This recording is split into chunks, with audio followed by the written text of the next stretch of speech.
Yo, what's going on guys? It is Fox98 here. Welcome back to a brand new video. Today, we're going to be discussing the F1 2023 Japanese Grand Prix here for another episode of the F1 debate. It's been a week now since the Japanese Grand Prix has occurred, and as per usual, I'm going to be giving my thoughts and discussions on it, and basically just going in from there, to be honest, and taking it as we move along. But if you're enjoying the video though, drop it a like, subscribe to the channel if you're new around here as well, and let's get straight into it.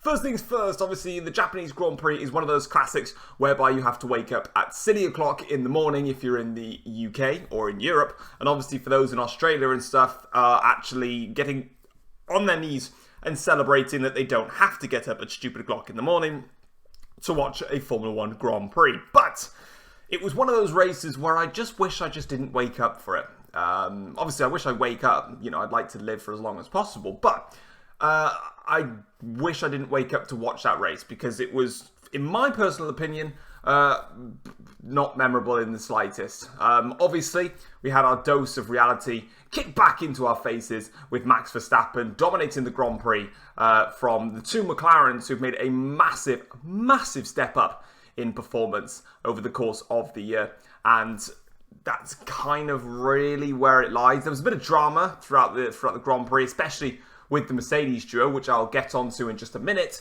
But apart from that, like, you know, normally when I do F1 debate videos, ideally for me, I do them on a weekends, like now, because, you know, in the week I work and, you know, I get home and I just need to, you know, have the downtime, right? So sometimes when there's an absolutely horrifically just amazing Grand Prix that's got so much entertainment and so much to talk about, I like to talk about it straight away because I don't want to try and miss anything or forget something afterwards. But when it comes to Japan, like, there are sometimes then when I do them a week later, like these ones, where I just sit there and I go, right, let's have a bit of time to reflect on everything now and try and rejig my memory to get, you know, to come up with some points to talk about for the Grand Prix. I've got nothing. It was, for me, it was one of the worst races of the season because it just didn't provide me with anything. You know, I mean, if you think about it, Verstappen led from start to finish, which, you know, he always does. The two McLarens were were easily the second fastest car on the grid, had no pressure from the Ferraris behind, so they were okay. The two Ferraris were absolutely fine in the Grand Prix. Of course, yes, Carlos Sainz lost out to Lewis Hamilton. Mercedes definitely rolled the dice as much as they could to try and do something a little bit different, considering they were on the back foot. But, you know, they didn't really have much to do. You know, in terms of, apart from obviously when Hamilton was being closed by Sainz, nothing really happened with them.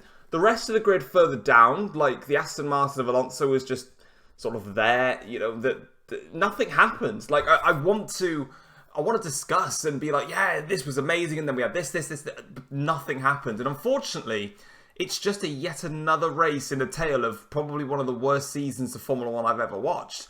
And, you know, I'd probably bore the hell out of people by saying the same thing. You know, you can't blame Red Bull for why the season is so boring. You have to blame everybody else. You've got to blame Mercedes, Ferrari, Aston Martin. You've got to blame all the other 9 teams are solely to blame for such a poor season because nobody has been able to get to the standard of where Red Bull are, to the point where Red Bull, well, they'll make everything boring because they're just that fast. And it kind of works like that. So, in terms of a race review, I was bored. I was on my phone quite a bit, to be honest. Not really paying attention too much to the Grand Prix. But let's not get a little bit down in the dumps. Let's get straight into all of the teams and how I thought they all got on. First things first, Red Bull. It was a tale of two halves, really. Max Verstappen back on his fine form. Probably one of his most impressive qualifying laps I think he's ever done in Q3 to get into the 28s. And I think he was a good, like, half a second clear of Oscar Piastri in the end, who got his first ever front row lockout in Formula 1. Sergio Perez, though, I believe he qualified in 5th or 6th, something like that. It wasn't impressive in the slightest. I can't remember if any of the Mercs out-qualified Perez or not. We'll just go on the basis that maybe they didn't. But anyway, Perez had an awful qualifying session. But yet again, a horrific Grand Prix. Like, that's 2 races in a row now where I swear to God, the guy doesn't understand how to go wheel to wheel with a Formula 1 driver without whacking into them. You know, in turn 1, in Singapore, he went, not turn 1, in turn 4 in Singapore, He went into the side of Yuki Tsunoda, completely destroyed Tsunoda's side pod and floor, cost him his chance at the Grand Prix because he dove at the inside when the gap was just not there. He went into the side of Alex Albon, into the hairpin over the bridge, to then whack him out of the way. And obviously Alex didn't get any points in the end. At the start, he had a bad start, which left him 4 wide. He made contact with Hamilton and hit him twice heading into turn 1. And then he made contact with one of the Haas cars with Kevin Magnussen, knocked him out of the race, knocked his own suspension or steering arm, I think, retired from the Grand Prix, and then rejoins the race to then serve his 5-second time penalty to then just retire again. And this is where we now need to have a little bit of conversation about the little loophole that Red Bull have done. Again, nothing that Red Bull's done wrong. It's just it's always funny and convenient when it's Red Bull that do something that then the FIA are like, actually, maybe we should change our own rules on this. But at the end of the day, if anyone else has ever done it, everyone else should try it. But in my personal opinion, if you retire from a Grand Prix and you get in your car, not even just use a driver, if your car is put on the jacks and wheeled into the garage, that means that that means that you're out of the race. Like, that's it. You can't come back in now. That is it. You're done. Your race is over.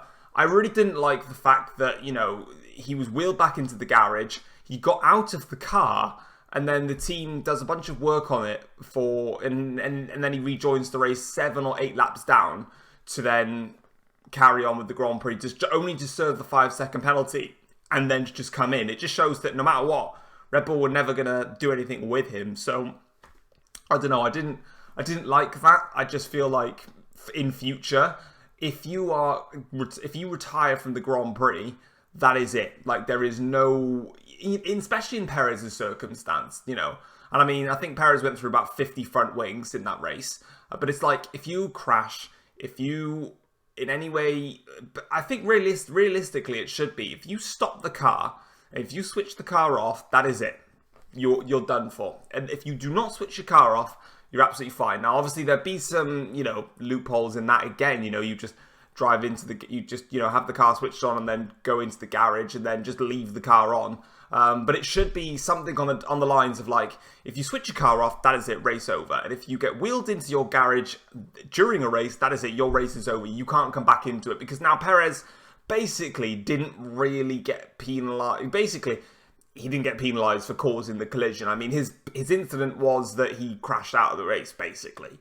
But it just didn't really do anything because he retired. And then they were like, oh my God, no, he's going to have a penalty.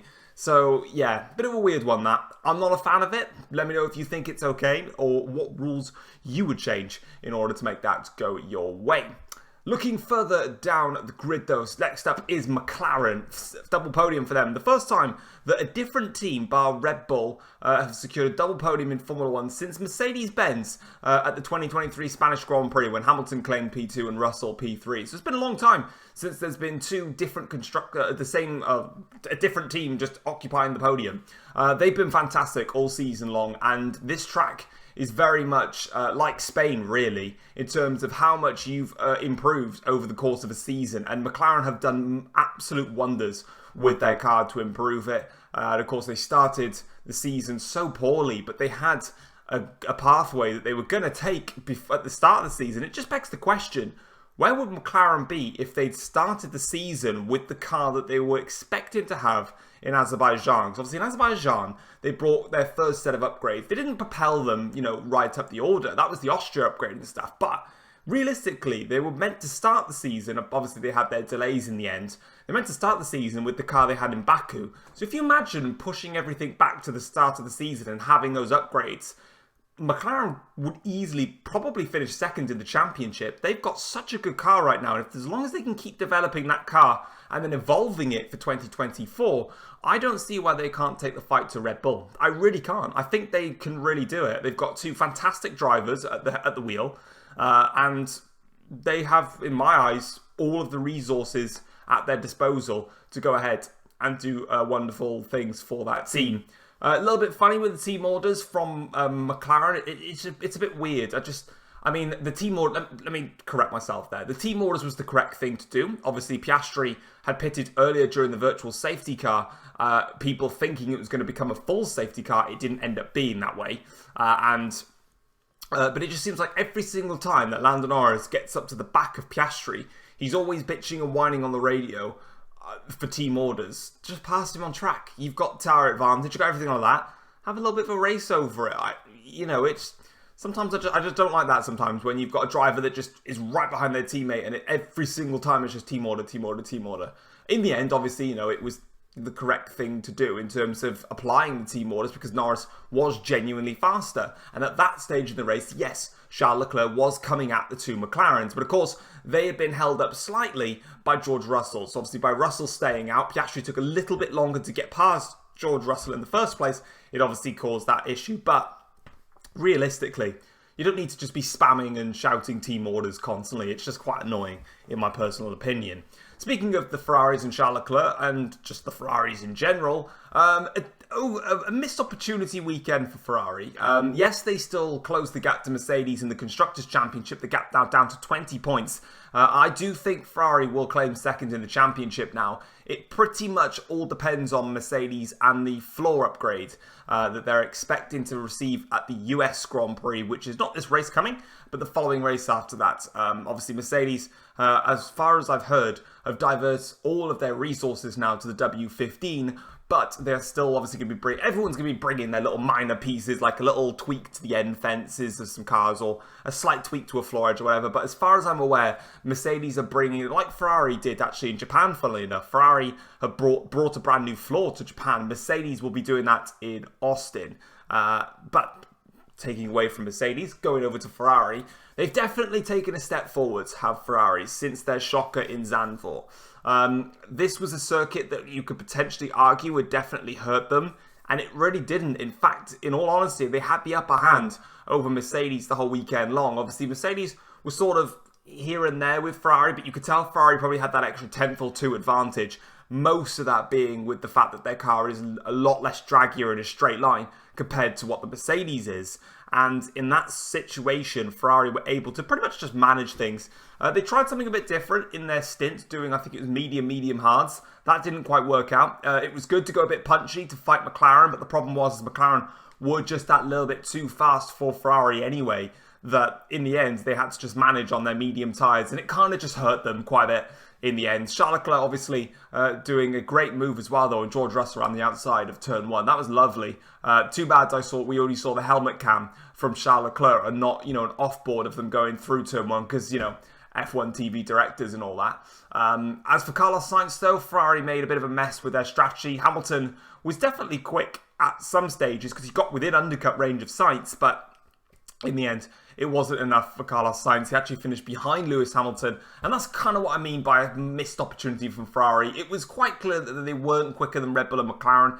They definitely had the pace over Mercedes. In my opinion, it's very disappointing for them as a team that they lost out on a couple of points to Mercedes, because every point matters. Like I said, it's 20 points in the championship, and unless Mercedes can find anything, whether it's to do with this new floor that's going to come in the US Grand Prix, I think Ferrari have got the upper hand in terms of second in the championship. They seem to have understood a lot about the rear instability of their car, and they've been able to, replicate that at the slightly higher downforce circuits with these high-speed corners, which has been a weakness for them.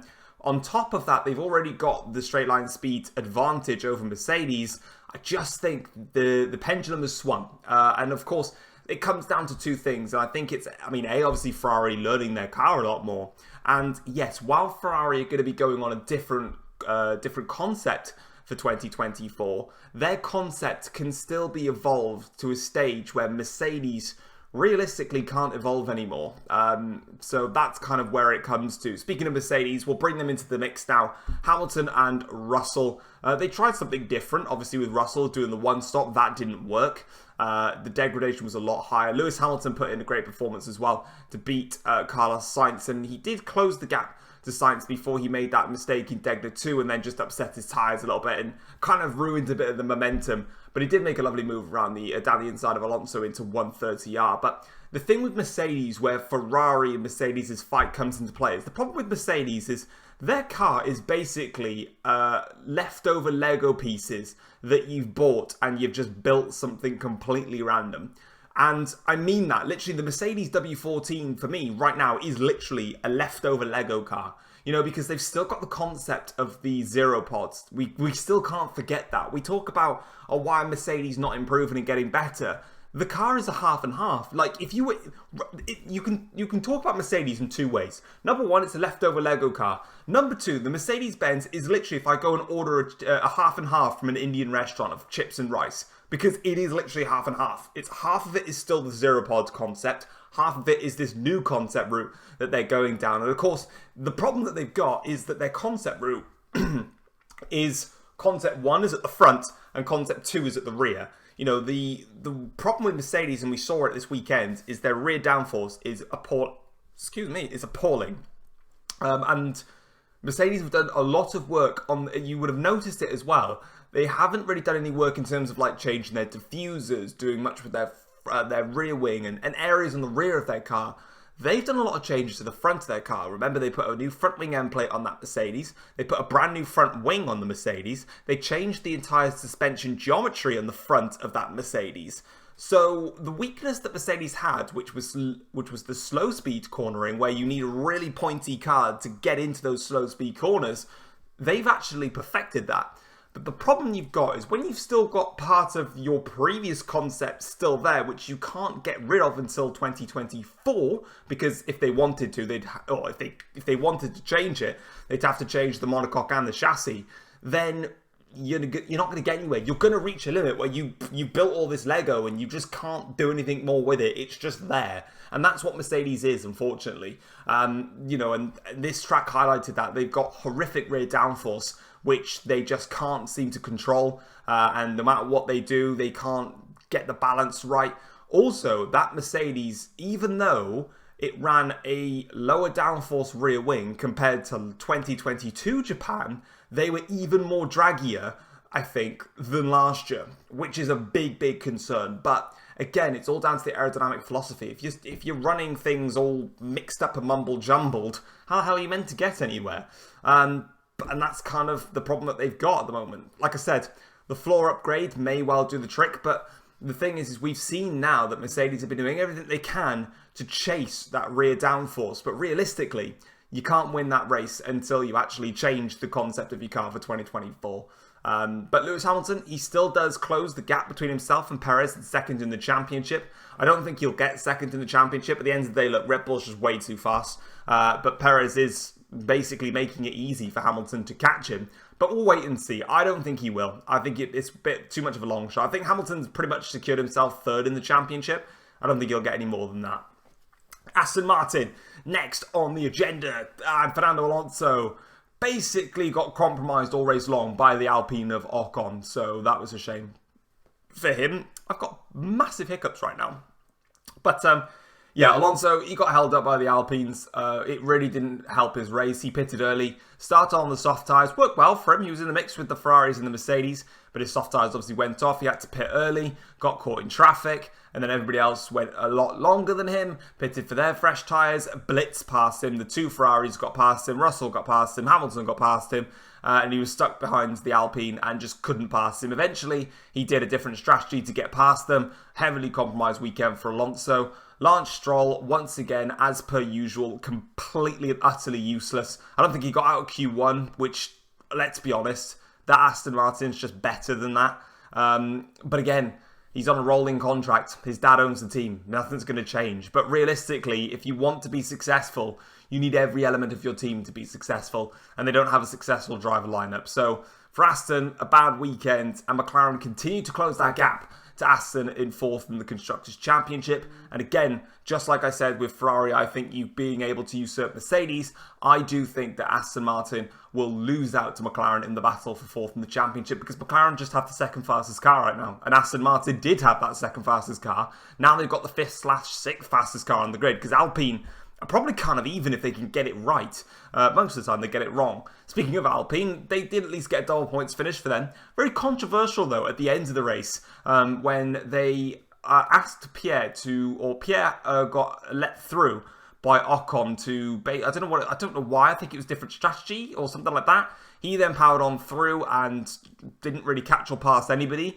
And then Gasly let Ocon back through, but there was no confirmation that there was going to be a reverse in the first place. And it all got very messy, and Gasly putting his middle finger up to all of the Alpine team members to see from camera. So they'll need a little bit of talking to afterwards, I would have thought, yes. But again, it's a decent weekend for them. They'll take the double points and move on from there. AlphaTauri, Liam Lawson, once again, outperforming Yuki Tsunoda this weekend. P11, unlucky not to get into the points. But, hey, he did the job. I think Tsunoda outqualified him, but Lawson started well on the soft tyres. Actually got a good start. They had a good scrap as well, did Lawson and Tsunoda. And crucially, Lawson got his elbows out, which I really liked. He got his elbows out and was like, yeah, you're the home man. Yeah, this is your home track, but I've raced here before as well. Have some of this. Get the elbows out. Annoying, actually frustrating, speaking of AlphaTauri, that Ricciardo and Tsunoda have been lined up for 2024. I think Lawson 100% deserves a drive in 2024. I don't think it's going to happen. I think Williams Williams and Logan Sargent is the only seat available. But if I was Red Bull, I'd be doing everything in my power to get Liam Lawson in that seat for 2024. But at the end of the day, it's a bit tricky because if they want him for 25, then Williams have to keep cycling through new drivers all the time. So it's a rock and a hard place there for them. So that's kind of where it stands with them. But great performance by Lawson. I think he'll be fit for... I think he's actually racing in Qatar as well the next weekend. I think Ricciardo's return is set to be the US Grand Prix in Austin, which I think makes sense. There's no point, in my personal opinion, there's no point in rushing back Daniel Ricciardo now. Like, you've given him his seat for 2024, so he'll be able to judge him over a full season of Formula One racing. You might as well just let Lawson have his opportunity now, because Ricciardo will at least guarantee to be a full season back in Formula One. Or, well, I say a full season in AlphaTauri, it might be half a season, and then Red Bull might just kick Perez out and put Ricciardo in. I could probably see it happening. I really could. But I think it makes more sense to not rush him. If they wanted Ricciardo to have more races to determine whether he was good enough for next year, fair enough. You try and push him back in early. But realistically, I think Red Bull have gone, look, you've got to drive for AlphaTauri for next year. We want to keep you. Don't rush around now. Get yourself fully fit. And then, because it was a nasty break as well on his hand/wrist, get yourself fully fit. Lawson is doing more than enough right now, and at least he gets some more time and experience to show what he can do, which I think makes sense. Williams, Logan Sargent just does what Logan Sargent does, crash. So I think he's cost the team now €4 million in damages on that car throughout the course of the season, and that's a huge amount of money to cost yourself. Example like Hamilton, just an example, has cost the team, I think, €500,000 in damages. And I'm pretty sure that was from, just the crash in Monaco, probably. And maybe one or two other bits. Probably losing the front wing in Spain and, other things like that. And yet, €4 million. Do you imagine how much work Williams could do with that car, but can't because Logan Sargent just cannot stop crashing? It's quite baffling, to be honest. Unlucky for Albon as well. Got a massive hit into turn one. That basically screwed his race. Williams with an absolute shocker. I don't really remember much from Alfa Romeo. I'm pretty sure one of them retired. I think both retired, actually, from the Grand Prix. If they did, then that's what I mean, though. The race was so unforgettable, I can't remember. So, shame for them. Really poor race. And I think I've gone for everybody now. And Haas. Not really much to say for them. They couldn't get any points. Their car's just not a racing car. And Magnussen obviously got spun around by Sergio Perez. The problem with that, with Haas, really, and it's been the same issue that they've had now since basically they formed their team. They just don't develop their car. They don't. They have such a good starting block every single season, and yet they just don't develop it. Every single team has gone through big shifts in terms of concepts. I'm talking, let's talk McLaren, Mercedes, and Ferrari, big changes to their car. It could be done. McLaren have had probably 3 iterations of side pod, different styles on their car. Red Bull have had 3 different side pod inlets and configurations from their car. Mercedes went from having no side pods to installing side pods and then upgrading those at the Belgian Grand Prix. And yet the Haas car, what has the Haas genuinely had that's completely changed throughout the course of the season? The only thing I've seen change on that Haas is having the front wing that Ferrari have got. And Ferrari have even gone and evolved that now. Haas are apparently expected to have a massive upgrade come for the US Grand Prix. But you kind of get to the point where it's like, what's the point? Like, it doesn't matter at that point. You're like 4 races from the end of the season. Unless it's what they want to see if the concept works for 2024. I mean, fair enough. But they just haven't done anything this year. And it's just quite baffling to me why they never do anything. To me, you don't assert yourself as a team that's looking to make your way through the order when you just don't make any changes to your car. Even Williams have made more upgrades to their car than what Haas have done. It's just quite baffling to me, if I am perfectly honest. But where do we stand then? Well, what we're going to do now is that is the end of running through everybody's team and how they got on this weekend.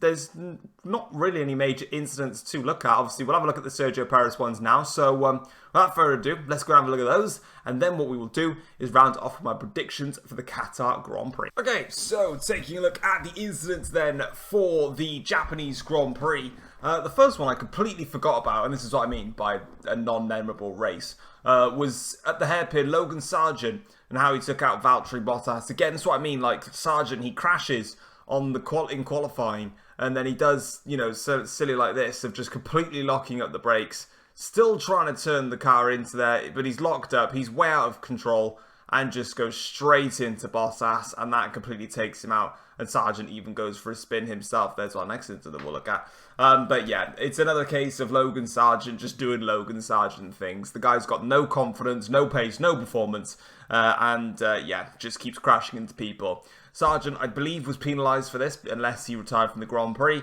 But at the end of the day, 100% Sargeant's fault. Such a massive shame for Valtteri Bottas. Next on the list is Sergio Perez and his crash with Kevin Magnussen. And this still just baffles me as to why Perez felt the need to absolutely rocket it up the inside into the hairpin here.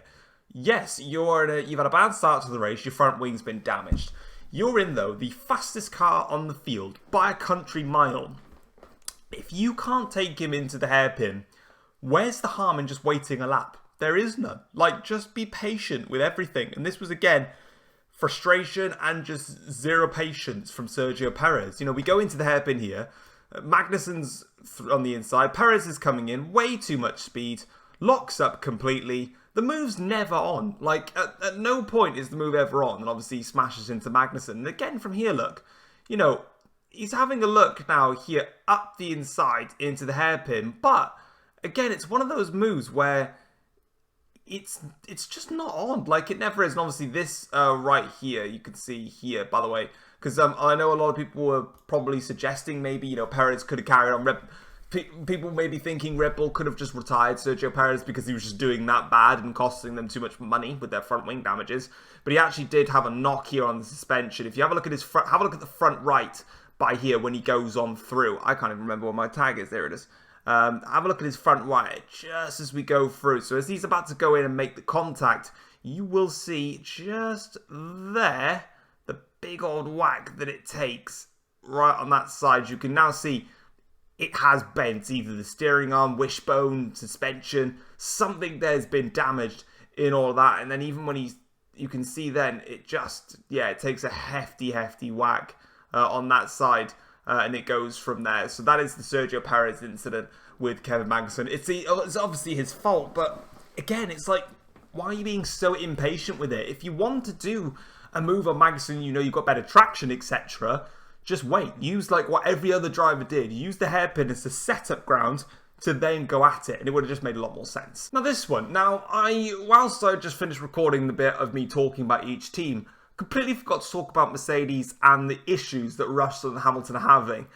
This was when Hamilton had that mistake. Russell came at him into the hairpin. Hamilton got back past him. Russell then used his the drag that he got from Spoon to basically get out to this point where they are now, heading here and using the slipstream. Now, if this was any other driver on the grid, I feel like, if this wasn't an inter-team fight and it was, say, Hamilton versus Sainz, I could see Hamilton getting a penalty here.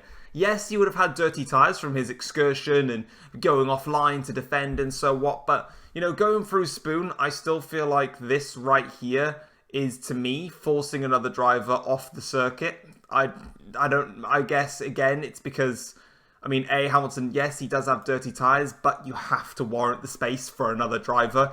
and this is obviously his teammate. But what I forgot to mention during the conversation about Mercedes is the complete outroar that the Mercedes fan base are currently having between Hamilton and George Russell. And all I can say, as a Mercedes fan myself, is that if you are heavily siding either Lewis Hamilton or George Russell, you are brainwashed and deluded. There is no other way of putting it. You're so brainwashed and so deluded. These two drivers are absolutely sensational drivers. Lewis Hamilton, arguably one of the greatest Formula 1 drivers ever to grace the Formula 1 sport. George Russell, an up-and-coming talent who's getting his chance now in a top team, but he's coming up against the top driver who, let's put it out there, is still on top form. You know, he is third in the championship for all matters. But it just seems like everybody seems to flip. It's like the Hamilton side of things are complaining because Russell is too aggressive, constantly whining about team orders or this, that and the other. And they're like, why can't we just have a teammate like Bottas? And it's like, do we not remember why we got rid of Bottas? You know, and this is talking from a Mercedes fan now. Do you not remember why we got rid of Bottas? Because he wasn't always... Yes, when Hamilton was having a bad day, which during that dominant era wasn't that often, Bottas was always there 90% of the time to take it. Like, example, Turkey 2021, you know, Mercedes and Hamilton were the quickest by far, but he had to take an engine penalty. Bottas started on pole in that race, held off Verstappen, drove a beautiful race, and that was his only victory of the season. But during that period as well, there were times when Bottas is needed and he's just not there. You know, and it was like the 2018 Abu Dhabi Grand Prix, for an example. It was the Mercedes 1-2, and then in the second stint, Bottas gets overtaken by Vettel, by Verstappen, by Ricciardo, and then all of a sudden pits again and just does nothing. And at the end of the day, Bottas is just simply not good enough to be in a position of the team for Mercedes. And while during the dot, Mercedes had a clearer advantage. Okay, 2018, Bottas was actually very competitive. Despite not getting a win that season, he just got really unlucky. You know, the remaining seasons then, 19, 20, and 21, Hamilton outclassed him. You know, in 19, Bottas had a chance for a title, but then it didn't really work. And then when it came to the tougher races in 2019 for Mercedes, when Red Bull found some speed and were winning one or two races, when Ferrari picked it up in the second half of the season, it was Hamilton that was putting that challenge on. 2020 came along, and it was just a straight fight. Are you better than Hamilton? Short answer, no. In 2021 then, there were many opportunities when Mercedes really could have done with Valtteri Bottas being there. For example, the 2021 season finale in Abu Dhabi, you know, even though it was fraudulently, you know, finished, the race was a fraudulent act, there was, you know, Perez was doing defensive maneuvers against Hamilton to stop him and try and get Verstappen to close in. But meanwhile, Bottas couldn't even get past Yuki Tsunoda and AlphaTauri in that race and put no help for Hamilton to win that title in Abu Dhabi. That was all Hamilton basically doing it himself until the FIA intervened. But it's like, there's a stage where you need to move on with drivers. And Russell, and you know, with Hamilton at the age that he's at, you can't afford to just have Hamilton as your number one driver and then have a number two for ages and ages and effectively lose Russell to a different team, because you need to prepare for the worst. At any stage, Lewis Hamilton could easily just go, do you know what? I've won 7 world titles. I've been in Formula 1 now since 2007. That's enough for me now. I'm done. Thank you very much. I'm done with Formula 1. And then all of a sudden, who's your top driver? Well, no one, because they're all now at different teams with long contracts. You bring Russell in, and yeah, Russell's an aggressive driver, but Russell's quick. And Russell and Hamilton, while they're having these scraps here, which looks a bit unnecessary, at the end of the day, yeah, sure, wow, you say they'll be taking points off each other.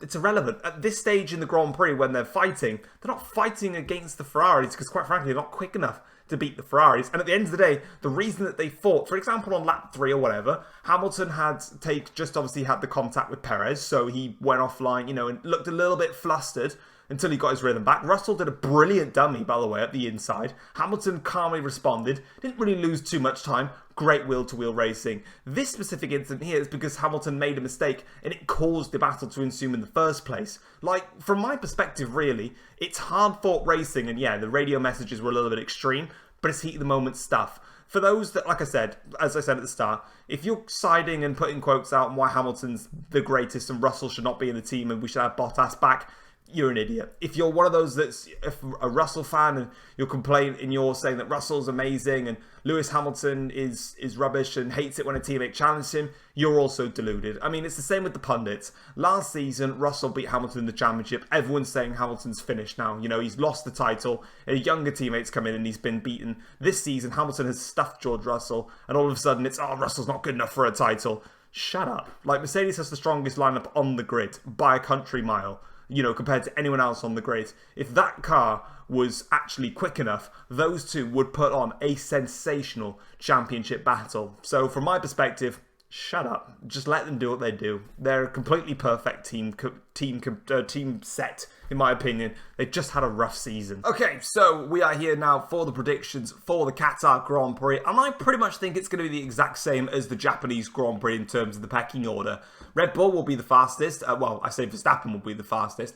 McLaren, I think, will be the second fastest car. I think those two will keep up their great form, and we'll probably get a double podium. I'll put the call on the exact same podium as what we've seen at the Japanese Grand Prix this time around. Verstappen, Norris, Piastri. I think it'll be in the exact same order. I think Ferrari will have the upper hand on Mercedes. I think Mercedes will probably be a little bit more in the mix than where they were, because despite the fact that the Losail circuit is very much high-speed corners, it's not quite as high speed as Suzuka. I mean, if you go back to the 2021 season when there was more downforce on those cars compared to what we've got nowadays, those cars, everybody all ran with max downforce rear wings. It's very much a Zandvoort-esque style circuit where it is high-speed corners, but you need a more downforce, especially on the rear of your car, in terms of a rear wing specification. So while I think that it will be Red Bull, McLaren, Ferrari, Mercedes again in that order, I do think that Mercedes, especially on race day, might just spring a surprise, because even though their rear downforce is terrible, the fact of the matter is that at least they don't have to go a little bit low drag. You know, at the end of the day, they will have to put on, I personally think, I could be wrong, and it might be that everyone uses their medium spec wings. But if they have to go with their high spec rear wings, then I think Mercedes will benefit a bit more from that and sort of bring in the performance like they did at Zandvoort, where realistically they were actually very competitive. They just didn't get the race executed correctly. So we'll see how that goes. I think that's going to be the top four. I think Alpine, if it is, again, I'm speculating here, if everybody runs high downforce, I think Alpine will be in the mix with Aston Martin. We'll have to wait and see. I think Alonso has the edge over Alpine, but, you know, as a team, Alpine will probably do better than Aston Martin. Haas, again, they'll do what Haas love to do, go fast in quali and then just do nothing. And then the rest of the grids, well, they're so unpredictable. It's normally just the top set that right now that we can predict, and we wish that we had it the other way around, but we don't. But if you guys ended up enjoying the video though, drop it a like, subscribe to the channel if you're new around here as well, and I will see you guys for the F1 debate video after the Qatar Grand Prix. Take care all. Peace.